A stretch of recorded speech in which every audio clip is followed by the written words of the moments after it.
Bueno, muy bien, vamos a completar la clase anterior.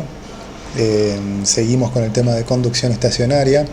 Habíamos definido lo que eran las resistencias térmicas y fuimos encontrando distintos ejemplos, resistencia en serie, resistencia en paralelo, y también habíamos mencionado que fenómenos que no son de la conducción, sino que son más bien condiciones de borde para los problemas de conducción, como convección o radiación, también pueden modelarse como resistencias térmicas. En primer lugar, habíamos dicho la resistencia por convección se puede entender aquí, siguiendo la ley de Newton, como la resistencia convectiva es 1 sobre el coeficiente de transferencia por convección por la superficie.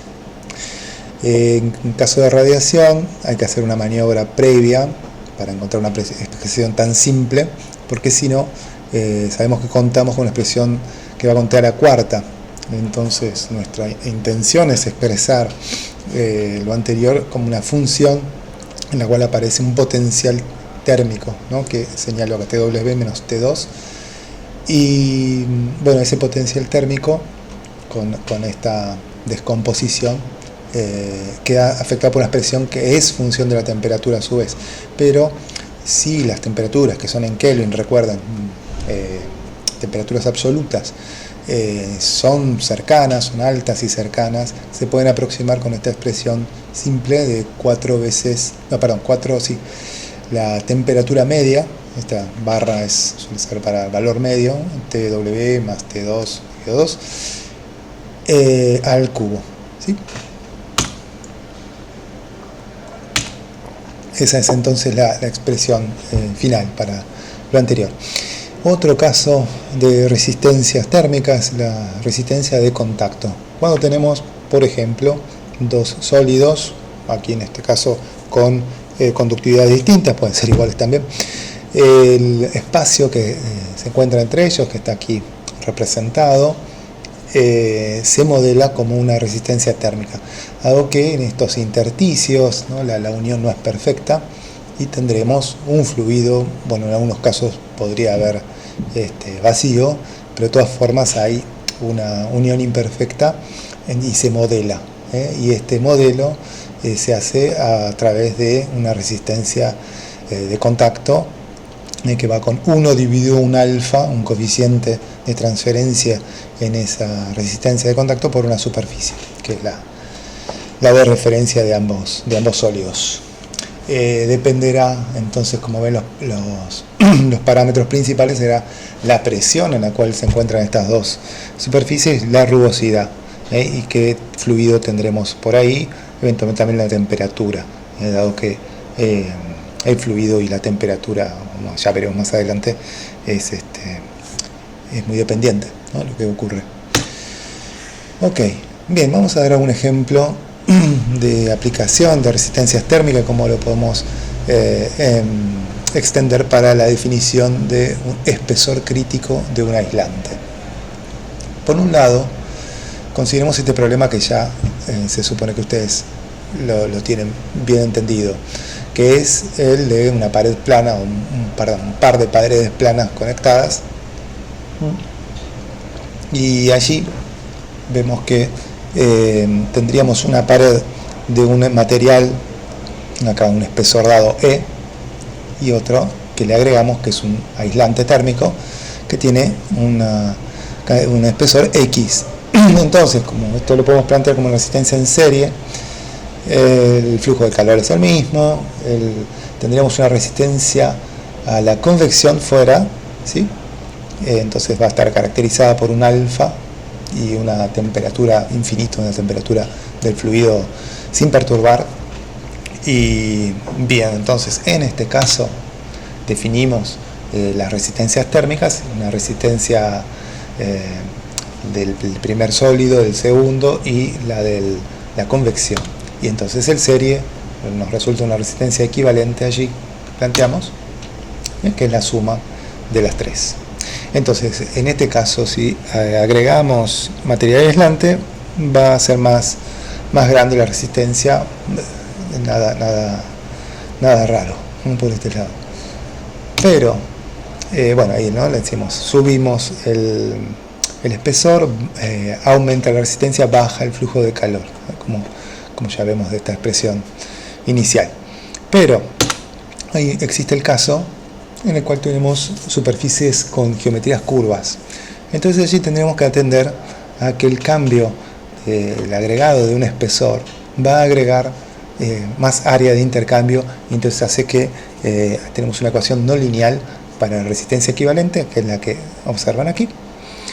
Y bien, entonces de esta no linealidad va a hacer que aparezca un problema de extremo, ¿no? Para determinado R agregado de espesor de aislante, podría suceder, planteamos el problema de extremo, podría suceder un valor crítico. ¿Qué significa este valor? Que bueno, un valor a partir del cual allí tendrán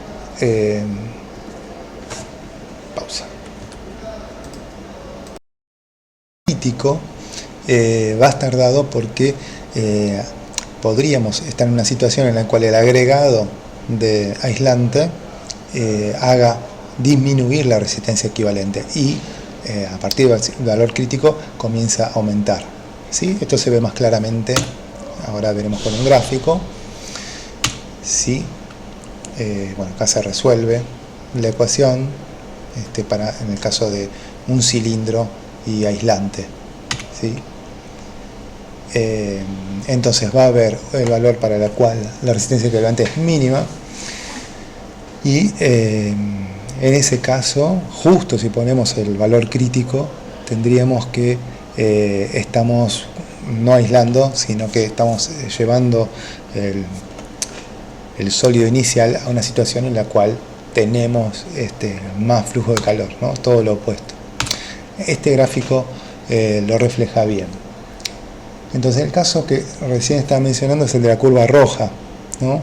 Entonces el valor crítico acá podrían adivinar entre 0,15, algo así, un valor que hace que es la resistencia equivalente versus la distancia del agregado de aislante. Y en esta situación, entonces les decía, ese agregado, bueno, 0,14, alcanzaríamos un mínimo y luego comienza a funcionar el aislante, ¿no? Recuperar tal vez probablemente la resistencia recién en 0,25 más o menos, como que ahí ya tenemos un valor que está un poco por encima del valor inicial. Entonces quiere decir que toda esta distancia de aislante en este caso no sería beneficiosa, pero bueno, son casos particulares. La curva, por el contrario, la curva a trazos azul refleja otro valor del radio crítico, ¿sí? Otro caso, fíjense los parámetros de los cuales depende ese radio crítico, ¿no? La conductividad, el coeficiente de convección, ¿sí? Y bueno, será esta la que nos va a definir. Eso es, entonces que tendríamos que estar con tamaños realmente pequeños de resistencia, o una combinación que haga que esta relación lambda dividido alfa sea importante.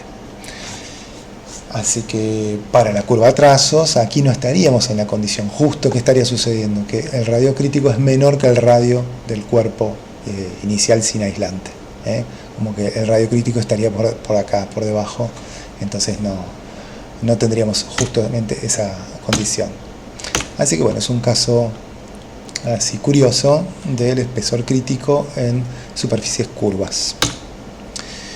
Bien, avanzamos con otro tema, que es la conducción con generación de calor. Habíamos mencionado que teníamos la ecuación general de la conducción de calor, y que había casos particulares en los cuales podíamos tener generación.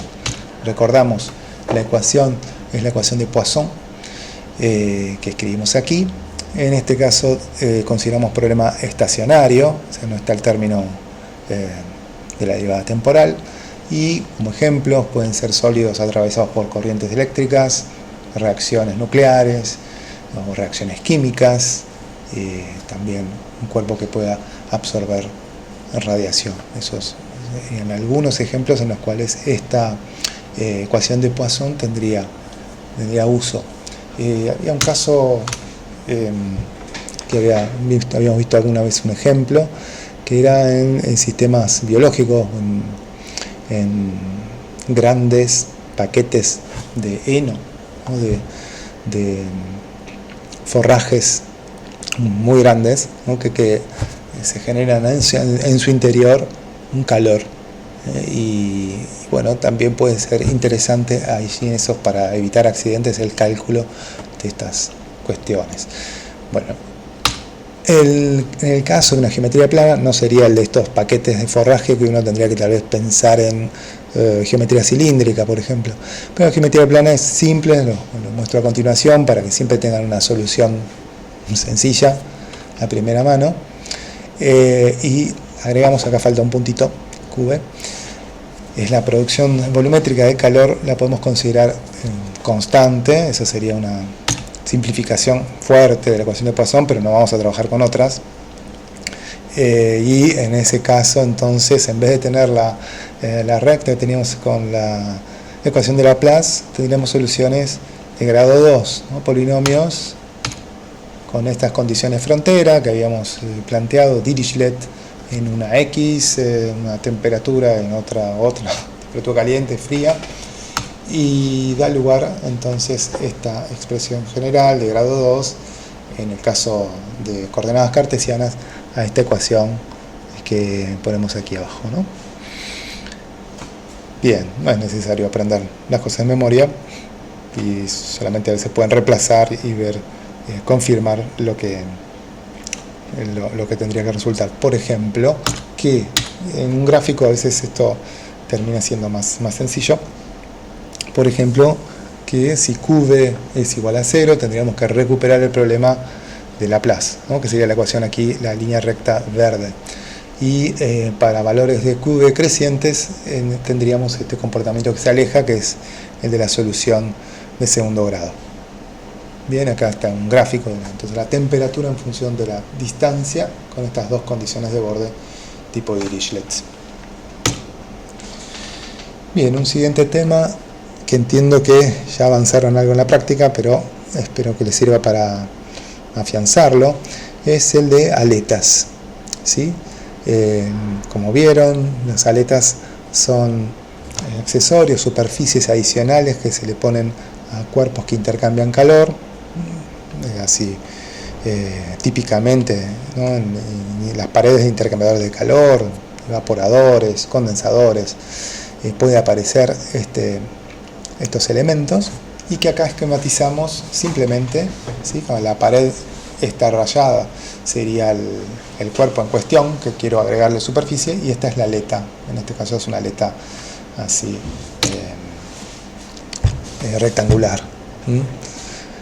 Y ahí está el corte en 2 dimensiones. Vemos entonces las consideraciones, un largo de la aleta, un ancho y un espesor, y una dirección principal. Lo vamos a considerar este problema, si bien estrictamente es un problema de 3D, en principio como un problema unidimensional, ¿sí? Con la dirección X principal, y veremos cómo vamos a plantear lo que está sucediendo. Para eso cortamos la aleta en un intervalo diferencial X aquí. Entonces el problema sería que está ingresando una cantidad de calor proveniente del cuerpo, también puede ser al revés, ¿no? Pero este es un caso general. Ingresa una cantidad de calor Qx, este es recuerden, ¿no? La función de la densidad de flujo de calor, Qx, en X igual X, y esta se va a modificar aguas abajo, si me permiten la expresión, una cantidad Qx, la función va a ser Qx más diferencial X, ¿no? Lo que varió en ese intervalo. ¿Y qué ocurre? Que va a estar evacuando calor por convección en esta cantidad Q sub R, ¿sí? Que es normal a la superficie de la aleta, o ese segmento. Bien, esto es lo que decíamos. Conceptualmente les decía, ¿no? Aumentamos la superficie de intercambio, pero esto se hace a un precio. Entre la base de la aleta y la punta de la aleta va a haber una diferencia de temperatura. Si no, estaríamos ante una aleta ideal que no tuviera ninguna ningún gradiente térmico aquí, ¿no? Entonces, esta cuestión nos permite definir lo que es la efectividad de la aleta.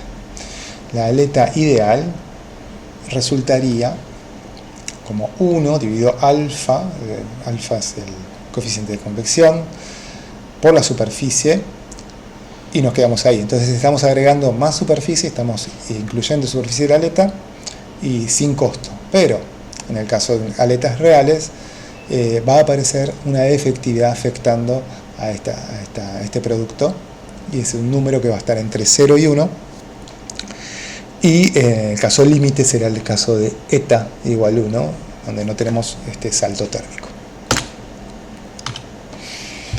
Entonces, sobre el esquema podemos entender este balance térmico que estamos planteando como calor que entra por aquí, ¿no? Qx por la superficie transversal, esta superficie, que tiene que compensarse por el Qx más diferencial x por la misma superficie, y más lo que está saliendo radialmente, o bueno, aquí en la superficie expuesta de la aleta hacia el exterior por convección. Entonces aparece QR por un perímetro por diferencial x. Piensen en el perímetro, una función como si fuera la superficie de la cinta que se define en esta área. Bien, entonces podemos desarrollar lo anterior y decir que a primer orden la función Qx más diferencial x es la función Qx, entonces más la derivada de Qx respecto a x por el incremento diferencial x. Recordemos con la ley de Fourier que Qx se relaciona con la temperatura menos lambda por el gradiente de t.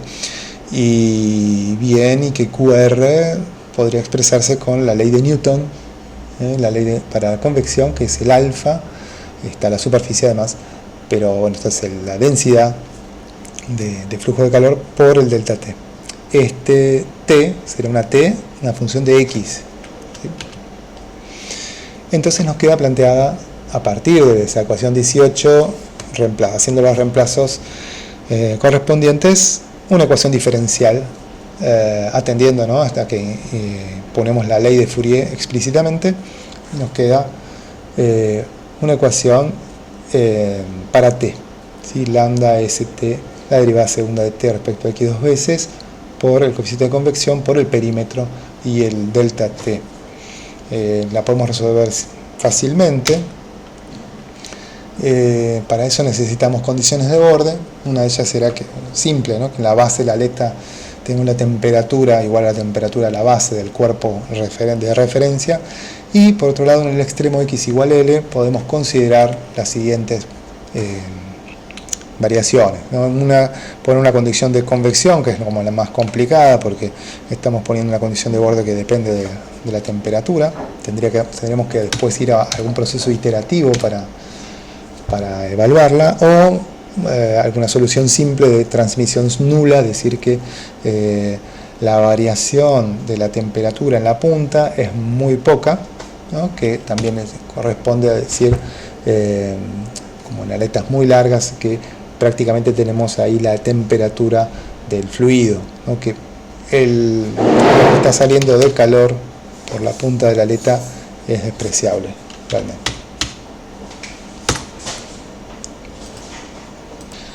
Bien, la condición de borde, bueno, la podemos aceptar cuando la superficie transversal, por ejemplo, es mucho menor al perímetro por el largo de la aleta. Entonces, eso que decía, ¿no?, la magnitud del flujo de calor allí es mucho menor a la magnitud del flujo que sale por la superficie de la aleta. Bien, y haciendo un cambio de variable, proponemos que θ sea igual a S delta T, y lo reemplazamos en la ecuación diferencial, no afecta a la parte de la derivada, y nos permite agrupar términos, que es la derivada segunda de θ por una cantidad que llamamos beta, que la definimos a partir de esta expresión, beta cuadrado, alfa p dividido lambda st. Lo hacemos así por un tema de ecuaciones diferenciales, ¿no?, que nos da la solución general de este sistema de esta forma, ¿no? una exponencial que tiene beta en el exponente y no beta cuadrado. Bien, porque es de orden 2. Entonces tenemos que encontrar las constantes, lo hacemos con las condiciones de borde, usamos la condición simple en x igual L, y en la base también la de θ 0 sería, en este caso reemplazamos la temperatura de la base menos temperatura infinito. Así que de estas salen las constantes, y entonces la solución general del problema en este caso es una aleta cartesiana, nos daría θ 0 coseno hiperbólico beta L menos x dividido coseno hiperbólico de beta L. Entonces fíjense, beta, aunque se forma beta por el producto, beta por L, es argumento de esta función. Esto tiene que ser sin dimensiones, ¿no? Si no se acuerdan rápidamente cuáles son las dimensiones de beta, ¿no? Por la definición de beta cuadrado igual que vimos acá, ¿sí? Saben que beta, el producto de beta por L, tiene que ser adimensional, ¿eh? Eso nos da, muchas veces es una ayuda saber las dimensiones de las cosas con las que trabajamos. Tiene que esto ser 1 sobre metro, y bueno, beta cuadrado obviamente 1 sobre metro cuadrado. Ok, bien, entonces en función de este parámetro beta L podríamos graficar θ dividido θ 0, o sea, en relación al salto térmico en la base, tendríamos esta distribución de temperaturas. Esto es x sobre L, y bueno, θ sobre θ 0, ¿no? Beta L igual 1, y estas distintos parámetros para beta L. Bien, vendríamos así entonces tener una forma de la variación de la temperatura a lo largo de la aleta, ¿sí? Y bueno, ese es uno de los parámetros que nos interesa, ¿no? Ver cómo es la variación. Otro será ver cuál es el calor real disipado. Podríamos evaluarlo, bueno, evaluando el problema de convección. Si tenemos el alfa, el perímetro y la función θ, la podemos integrar entre 0 y L. Se puede hacer, lo reemplazamos porque es todo analítico, y llegaríamos a este resultado en función de θ 0. De nuevo el parámetro beta L allí. También otra manera de tener lo mismo de la ecuación 22 es simplemente evaluar la derivada en la base. También es un método muy simple. Y tienen así una expresión para el flujo de calor que ahora vamos a dibujar. Entonces, la eficiencia, la efectividad eta va a estar en relación al flujo de calor real, este que acabamos de calcular, con el flujo de calor ideal, que es pensar que toda la aleta tiene la distribución de temperaturas ideal, como si toda la aleta tuviera a T sub B.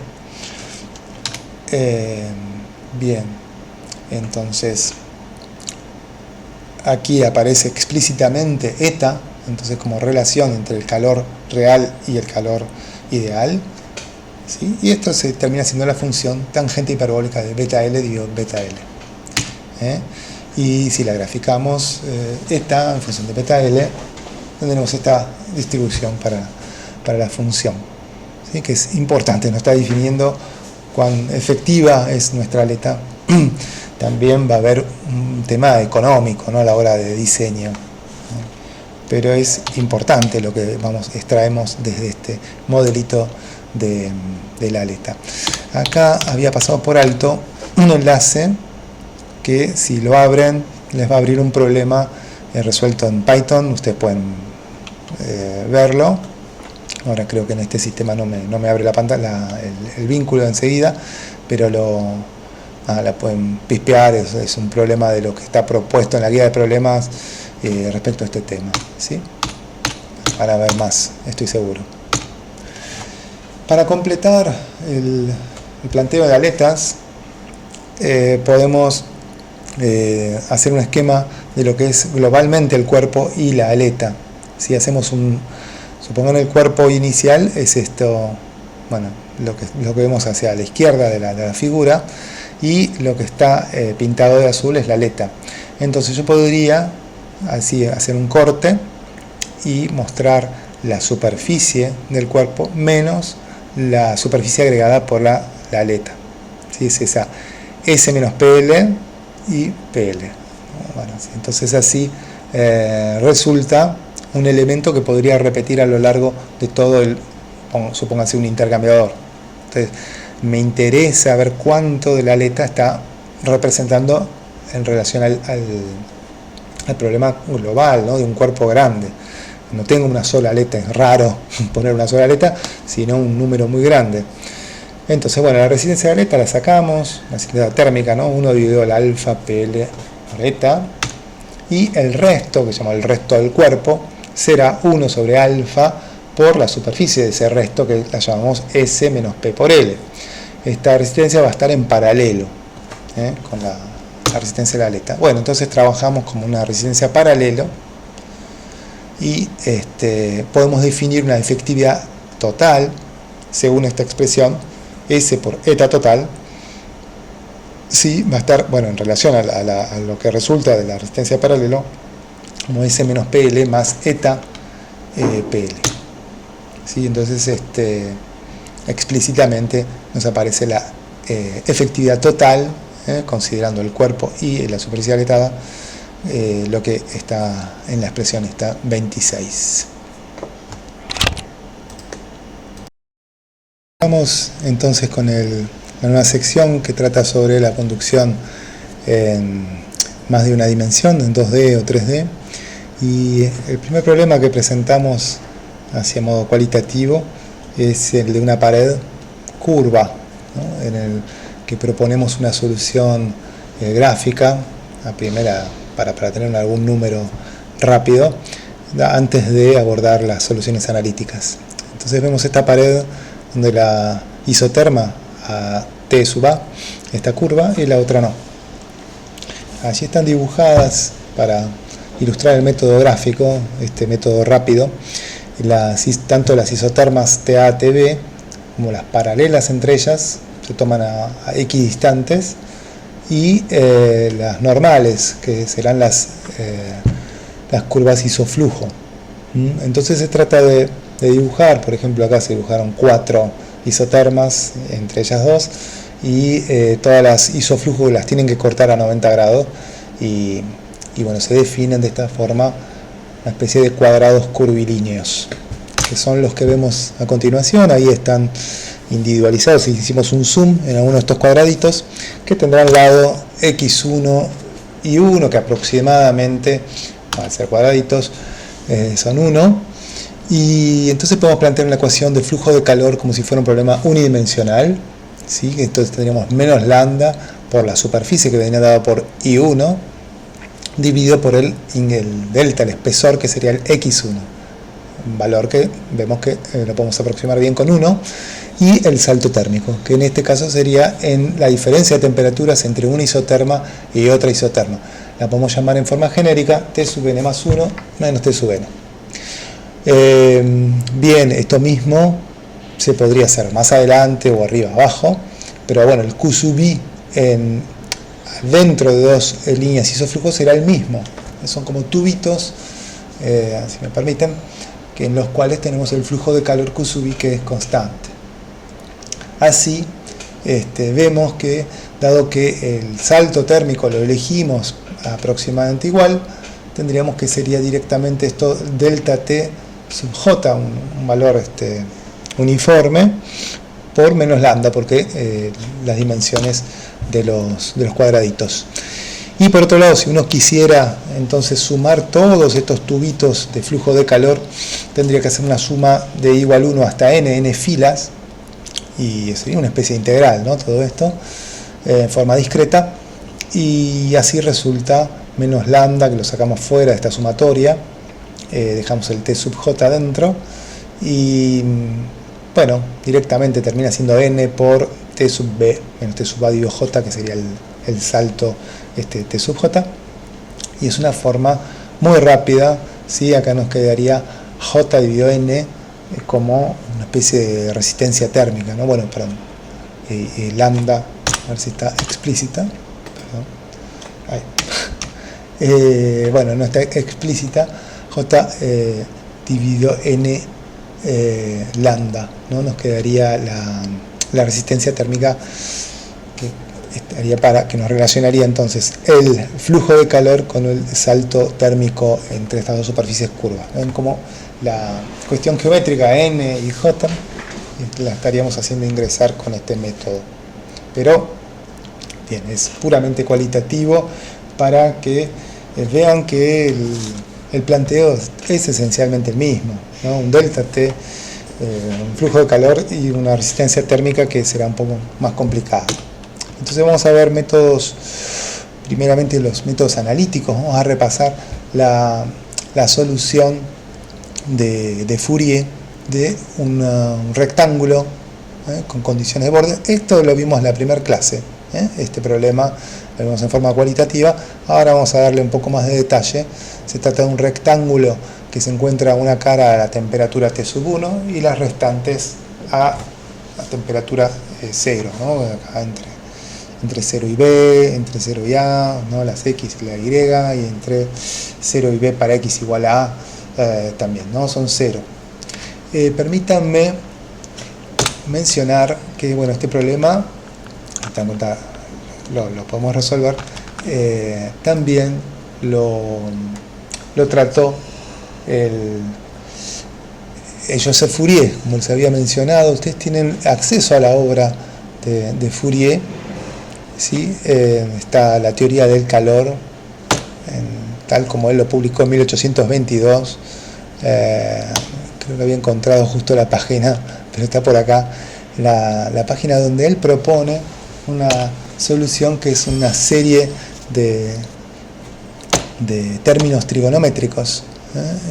Bueno, está por acá, les dejo como curiosidad. Acá lo pueden encontrar es un sitio libre, ¿no? Que se llama Internet Archive o archive.org, que tienen acceso a la obra de él, como de tantos otros ilustres matemáticos y físicos, ingenieros. También está por aquí una obra, una teoría matemática del calor más tarde que publicó Poisson, de la ecuación de Poisson. Pero este ladrillo fundamental fue el de Fourier 1822 y que, como les decía en otro momento, que dio lugar a un montón de otras soluciones para otras disciplinas.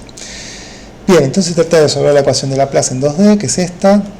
Para ello se propone el método de separación de variables, que es decir que la función de temperatura es el producto de dos funciones, cada una exclusivamente función de X o de Y, y así, despejando de esta ecuación, se iguala a una constante que llamamos lambda cuadrado.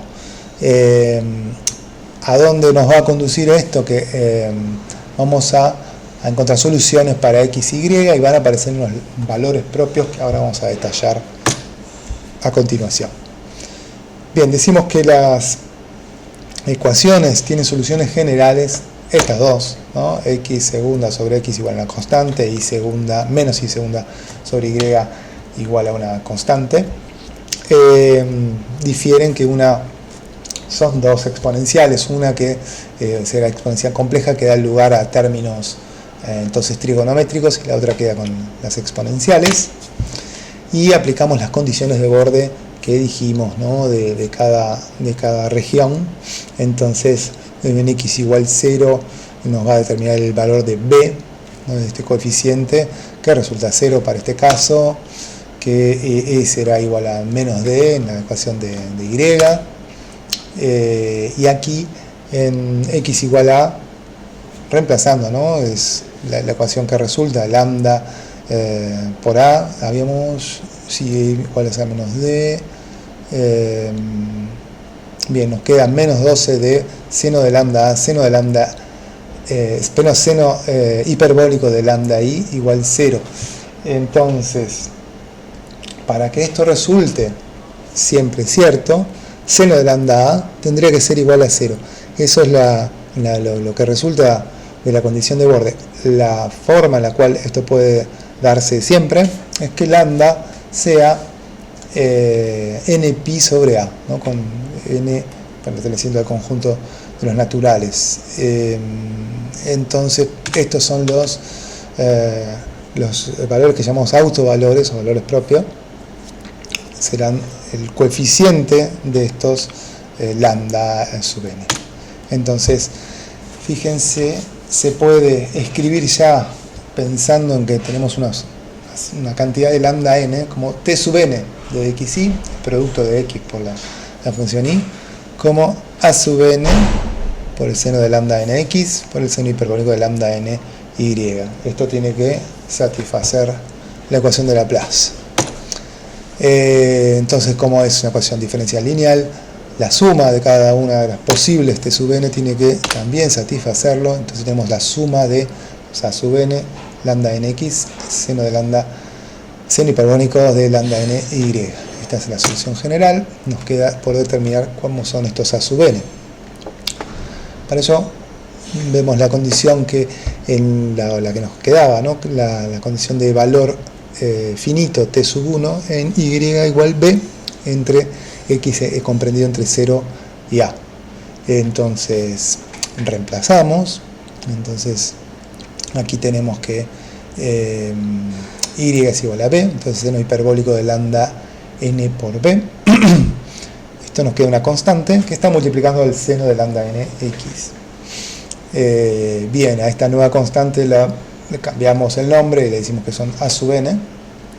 Entonces tendríamos que la función, el valor este t sub 1, que en realidad es una función que está comprendida para el intervalo x igual 0 entre 0 y a. Entonces esto podría poder describirse como una superposición de funciones seno. Bueno, de ahí viene entonces la historia de Fourier y recordamos de lo que hayan visto en matemática, que es el desarrollo de una función cualquiera en un intervalo comprendido entre 0 y L, va a tomar la forma de, ¿no? Bueno, la función que tiene que cumplir una serie de requisitos. No los charlamos acá, pero los recordamos. Recordamos funciones, a ver si, periodo de L, continua, trozos y acotadas. Esas eran lo que le pedimos a fx para que podamos hacer la descomposición. Bien, y acá lo llamamos genéricamente b sub n, y esta será una superposición que irá de infinitos términos, ¿no? Podrá converger, uno verá, de acuerdo a la bondad de la función fx, con una cantidad más o menos aproximada. Bien, entonces los coeficientes b sub n se corresponden con este valor 2 sobre L por esta integral. ¿Cómo se puede entender esta integral? ¿No? Estos son coeficientes de una base de senos. Entonces tendríamos que poder considerar como la proyección de la función fx en esta base. Y si bien, bueno, en álgebra lineal las proyecciones son más obvias, aquí esto correspondería a la proyección sobre un espacio de funciones, y es el producto interno, ¿no? que está representado en esta integral. Bien, entonces eso para recordar, ¿no? Lo de los coeficientes. Aplicando en nuestro caso, resultaría, entonces reemplazamos todo esto anterior, en vez de L ponemos A, y en vez de la función f de x ponemos t sub 1, que es una constante, y resolvemos. Bien, asimilamos que a sub n se corresponde con b sub n, que esto es entonces b sub n más sub n. Bien, y podemos entonces calcular analíticamente el resultado, que es este, para los coeficientes, y así llegamos a la función de t sub x e y como producto de dos funciones seno y seno hiperbólico con estos coeficientes. Bueno, que si bien parecen complicados, la evaluación nos da estas isotermas, que son las que dibujamos al principio. Fíjense que acaba de nuevo estar ese, entre comillas, problema, así que cómo se puede llegar a mejorar o suavizar, ¿no? La necesidad de una cantidad grande de términos. Esto podrían dibujarlo ustedes acá lo hice con una cantidad grande, 100 términos, ¿no? Pero ustedes lo ponen con 10 términos y bueno, va a ser menos amable la representación. Entonces, ¿cómo se podría mejorar el modelo? Y afectando, por ejemplo, a la función t sub 1 por una ventana, ¿no? Que haga que vaya reduciéndose t sub 1 de un valor cuando va acercándose a las esquinas, cercano a cero. Bueno, es una discusión ulterior. Bien, nos quedamos con esta solución. Sabemos que podríamos también transponerla y tener soluciones para, ¿no? Damos vuelta a este rectángulo para distintos problemas de Dirichlet, ¿sí? Y bueno, este es un ladrillo también que nos sirve para trabajar con otros problemas, sabiendo que en este tipo de ecuaciones vale el principio de superposición. Entonces acá les pongo, por ejemplo, el problema de un rectángulo que está T1 en una cara, T2 en la otra cara. Este es equivalente a resolver este problema y este problema. Y como les dije, el segundo problema es el traspuesto del primero. Solo tenemos que cambiar T sub 2 por T sub 1, es obvio. Entonces podríamos hallar una solución compuesta. Y también, si resolvemos para la condición de Neumann, extendemos aún más todo un montón de situaciones en las cuales podríamos tener resuelto este problema, que se puede adaptar a muchos problemas. Parece muy simple, pavo, pero por ejemplo el problema de una aleta, ¿no? Que lo veíamos como una aleta, como un fenómeno 1D, lo podríamos escribir en una aleta rectangular. Incluso, bueno, después lo podrían extender esto a algo cilíndrico, pero pensemos en la aleta de sección rectangular, combinando con las ecuaciones, con la condición Neumann en las caras, y la condición de temperatura de la base, temperatura en el extremo, podría resolver esa misma aleta en 2 dimensiones. Había sido un trabajo práctico propuesto ese, veremos si vamos por ahí o por otro. Recordemos sí, que vale todo esto si lambda es una función, es un valor constante, ¿no? Sin depender de t. Entonces, se pueden usar distintas expresiones que provienen del análisis complejo. Bueno, no es necesario que hayan cursado análisis 3, pero les comento que bueno, ahí tenemos un alumno previamente realizó un trabajo profundizando este tema, Genaro. Está acá en un enlace, ¿no? Pueden apretar y ver el PDF del informe, del reporte que él hizo, donde están las bases de la solución de estos problemas típicos de conducción en más de una dimensión. Sí. Entonces tenemos el caso, por ejemplo, de 2 cilindros excéntricos, en los cuales nos aparece el factor de forma asociado, de acuerdo a los parámetros principales, ¿no? El diámetro de un cilindro, el diámetro del otro cilindro, la excentricidad entre ellos, hay uno metido en el otro, uno sería entre esta superficie y entre esta superficie, ver cuál sería el factor de forma correspondiente que responda a este tipo de expresión, ¿no? Es el que estamos encontrando. Bueno, les decía, la base de esta propuesta, de estas soluciones, son la transformación conforme, ¿no? De la ecuación de Laplace en espacio complejo. Pero bueno, queda eso en detalles aquí en el trabajo de Genaro. También tiene la solución para cilindros enfrentados. Imaginen que tienen 2 caños y un medio en el cual hay conducción. Entonces, ¿cómo llega el calor de uno al otro? De nuevo, en este caso, un cilindro enterrado entre un plano y un cilindro a una distancia d, por ejemplo, tienen la solución de factor de forma. Y por último, casos de aristas, con alguna condición geométrica. Estaba también para acá, cuando el ancho es mucho mayor que este espesor h, termina siendo una expresión muy simple, pero también tienen el problema completo en el reporte que les decía, ¿sí? Bien, así como tienen entonces una colección de factores de forma, completamos con eso el problema de conducción estacionaria en más de una dimensión.